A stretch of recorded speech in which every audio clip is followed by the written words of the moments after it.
حضرت انس رضی اللہ تعالیٰ عنہ سے روایت فرماتے ہیں کہ آقا مولا صلی اللہ علیہ وسلم نے ارشاد فرمایا کہ جس شخص نے 40 روز تک تکبیر اولیٰ کے ساتھ نماز ادا کی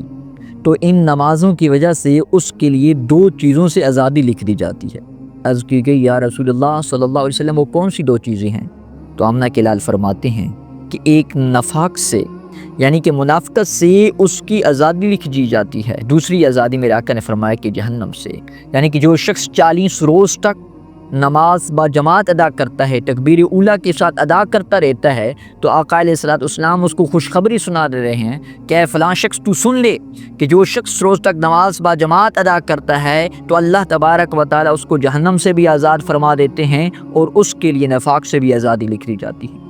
دیکھیں کہ نماز کی کتنی تاکید بیان کی گئی ہے، بار بار نماز کا ذکر کیا گیا ہے۔ اللہ تعالیٰ نے قرآن مجید میں بھی تقریباً 700 مقام پر نماز کا ذکر فرمایا۔ کیوں؟ کیونکہ یہ سب سے اہم عبادت ہے اور یہی ہم لوگوں کے لیے ضروری ہے کہ اس عبادت کو اپنے لیے معمول بنا لیں، اس عبادت کو ادا کریں، کیونکہ اسی کی وجہ سے ہم قیامت والے دن کامیاب بھی ہو سکتے ہیں اور اسی کو ادا نہ کرنے کی وجہ سے ہم ناکام بھی ہو سکتے ہیں۔